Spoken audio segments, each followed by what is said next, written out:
Welcome back for another deep dive. This time, we're going to be looking at the German legal system. Okay. And specifically at this concept called Anwaltszwanges, which is mandatory representation by a lawyer for court appeals. Interesting. We're going to be drawing on a first-hand account from somebody who's actually gone through this system. Okay. And I think you'll find that there are some really kind of unexpected twists and turns. All right. Well, I'm excited to learn more. Yeah, it's definitely a system that raises eyebrows. It is, yeah, particularly when you think about the historical context. So Anwaltszwang, which means mandatory legal representation, was introduced all the way back in 1879. Wow. And, back then, legal texts were way denser. I would bet. Literacy rates were much lower. Makes sense. And people's access to legal information was really limited. Right, so it kind of makes sense in that context. Yeah. But here's the thing that blows my mind is that this law has remained basically unchanged since 1879. We're talking about a time before the internet. Wow. Before widespread access to information. Like today, you can find almost anything online. True. Including, tons of legal resources. Right. You would think the system would have adapted. Yeah, you'd think so. No. But that's where the German legal system takes this fascinating turn. Okay. Let's say you need to appeal a court decision. In Germany, from the second instance of appeals onwards, you absolutely cannot represent yourself. Oh, wow. It's not a choice. So a lawyer is required. A lawyer is a requirement no matter how well-versed you are in the law. Hold on, second instance. Yeah. For those of us who don't speak legalese, Right. what does that actually mean? Good point. So essentially, the German court system has multiple levels. Okay. The first instance is that initial trial court. Got it. If either party disagrees with the verdict, they can appeal to a higher court. And that's the second instance. Okay. And at that level, and any subsequent appeals, Anwaltszwang kicks in. So even if I feel confident in my understanding of the legal issues that are at play, I can't just show up and argue my own case. Exactly. You're required to find a lawyer to represent you. Wow. And as our source points out, this is where things can get a bit tricky. Okay. First, you have to navigate the process of finding a lawyer who is willing to take on your case. Right. And this often involves multiple consultations, each potentially costing money just to explain your situation. Oh, wow. So imagine having to recount these potentially sensitive details over and over again just to find someone to represent you. Our source actually talks about the emotional toll that this process takes on people. Yeah. Especially if the case involves, some kind of personal trauma or difficult experiences. That makes sense. Not only is it a logistical hurdle, Right. but it can also be emotionally draining. For sure. And all of this while you're under pressure to meet these court deadlines. Absolutely. The court operates on a strict timeline, and missing deadlines can have really serious consequences. Okay. Now, even once you've secured a lawyer, either by choice or through court appointment, if you can demonstrate financial need, your level of control over your own case becomes surprisingly limited. Wait, what? Yeah. So even if I have, insights or information that I think are crucial to my case, I can't directly communicate that to the court? So you can provide input to your lawyer, of course. Okay. But they act as the primary intermediary between you and the court. Okay. And here's another surprising element that our source reveals. Okay. A lawyer's primary obligation is to ensure that the correct paperwork is filed and that they appear in court on your behalf. Right. The level of actual advocacy that they provide for your specific case is to a large extent left to their conscience. Okay, that's where I start to get a little uneasy. Yeah. Because it's like the system assumes that all lawyers are going to be equally passionate. Right. And dedicated to fighting for their client's best interest. Right. Which, let's be real, that's not always the case. You've hit on a key point, and our source actually uses a really striking analogy. Okay. Think about it. You can go to a doctor or hire an electrician without any prior medical or electrical knowledge. Right. You trust their expertise. Right. You're going to them for their expertise. Exactly. But when it comes to the legal system, at least from the second instance of appeals onward, you're required to have an intermediary. even if you feel like you have the knowledge to handle things yourself. Wow. It's a unique approach, to say the least. Yeah, it's very interesting. It is. It's fascinating. It is fascinating. It's like they don't trust you to advocate for yourself, even if you know what you're doing. Right. And that's where some of the criticisms come in. Right. And that's what we're going to get into in the next part of our deep dive. Exactly. We'll explore some of those criticisms and look at how this system plays out in practice. Awesome. Can't wait. See you then. So it's a high-stakes system with limited control for the individual. Right. It really makes you wonder how the German Constitutional Court, right, the highest court in the land, views this whole setup.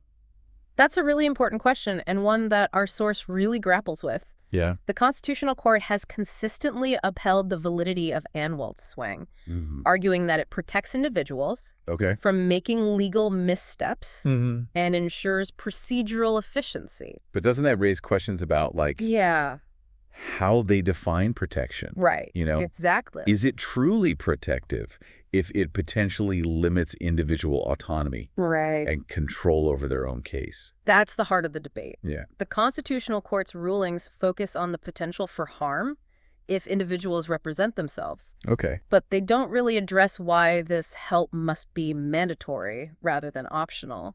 Right, because couldn't you have it both ways? Yeah. Where it's like, okay, if you want to represent yourself, you can. Yeah. But we highly recommend you don't. Right. Or we'll provide resources for you to help. Yeah, exactly. And our source brings up another really interesting point that I hadn't even considered. What's that? The potential conflict between Anwaltszwang and GDPR, which is the European Union's data privacy regulations. Right.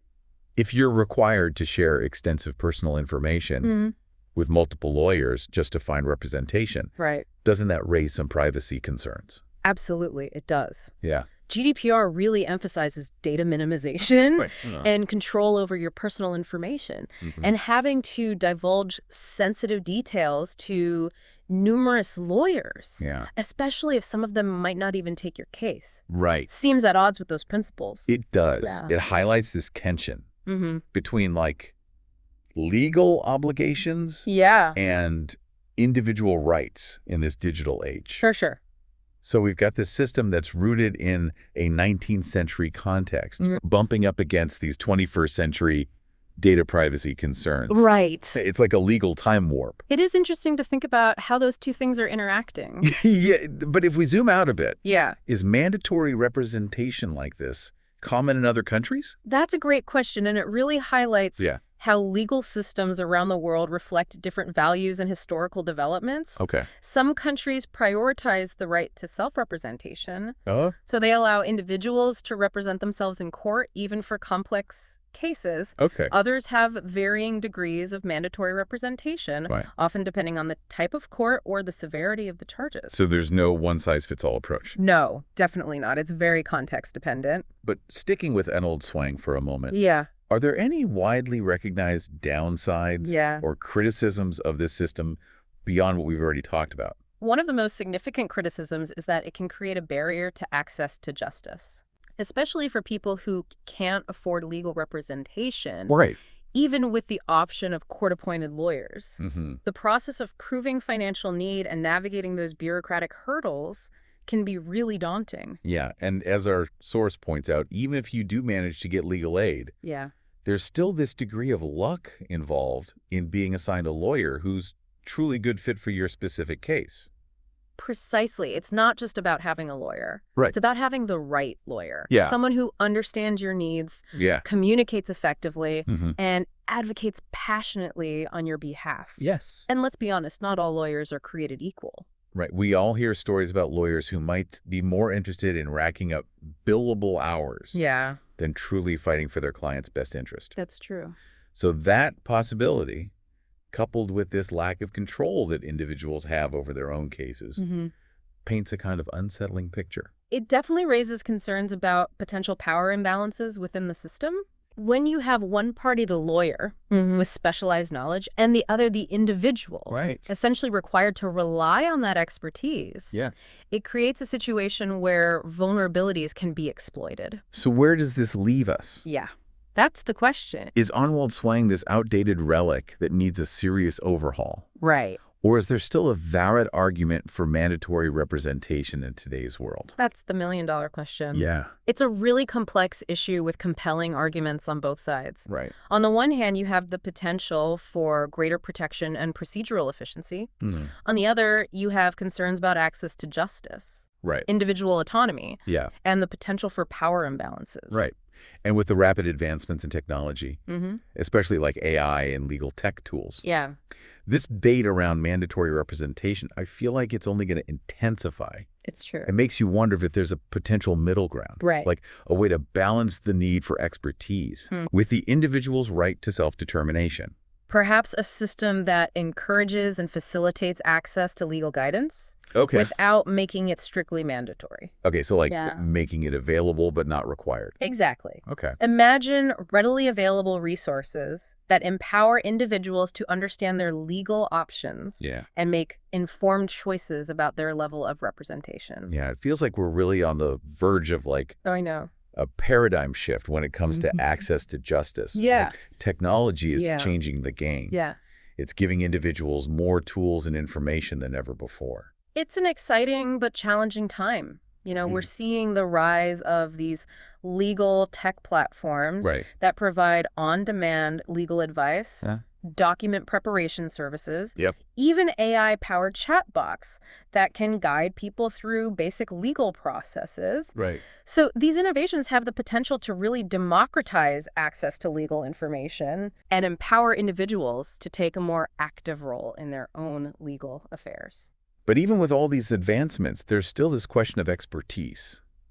You know, like how do we know when we need professional help versus when we can confidently handle things ourselves? Yeah. Our source's experience with Anwaltszwanges highlights the potential downsides of leaning too heavily on experts, even when those experts are mandated by the system. It's a delicate balance. Yeah. On the one hand, we want to encourage people to be informed and engaged to understand their rights and options. Right. But on the other, we don't want to create a situation where individuals feel pressured to navigate these complex legal matters without proper guidance, especially when the stakes are high. It reminds me of this concept I once read about called learned helplessness. Oh. It's this idea that if you're constantly told that you need help, even when you feel capable, you might eventually start to believe you're incapable of handling things on your own. That's a great point. And I wonder if systems like Anwaltszwanges, despite their good intentions, might inadvertently contribute to that sense of learned helplessness. Right. You know, if individuals are repeatedly told that they can't represent themselves, even when they understand the issues at hand, it could erode their confidence in their own abilities. Exactly. And so what's the solution? Is it simply a matter of abolishing mandatory representation altogether? Well, it's probably not as simple as a yes or no answer. Right. Legal systems are complex. And any changes need to be really carefully considered. Right. Perhaps a tiered system could work, where the level of mandatory representation varies depending on the complexity of the case. Gotcha. Or the severity of the potential consequences. Right. So, you know, for like a really small case, maybe you don't need a lawyer. Right. But if it's a really serious case, maybe you do. Or maybe we need to focus more on like providing readily accessible legal information and resources. Yes. Empowering individuals to make more informed decisions about their level of representation. Exactly. Like, imagine a world where legal knowledge isn't so shrouded in jargon and complexity. Yeah. Where people feel more confident in their ability to understand and advocate for their own rights. That's a compelling vision. It is. And I think it aligns with the direction that technology is taking us. Yeah. You know, as AI and legal tech tools continue to evolve, we're likely to see a shift towards more personalized and accessible legal services. Yeah, it's fascinating to think about how these innovations might, like, reshape the legal landscape in the coming years. Like, will we see a move away from the traditional model of lawyers as these gatekeepers of legal knowledge? It's a good question. Will individuals have more autonomy and control over their own legal matters? Yeah, who knows? Only time will tell, but it's definitely something to watch. One thing's for certain, the conversation around mandatory representation, access to justice, and the role of expertise in the legal system is far from over. Right. It's a topic that deserves our ongoing attention. Absolutely. And thoughtful debate. Definitely. Well, we've certainly covered a lot of ground in this deep dive. We have. We explored the historical roots of Anwaltszwangs. Yes. Delved into the personal experiences of someone navigating this system. And examined the arguments for and against mandatory representation. We did.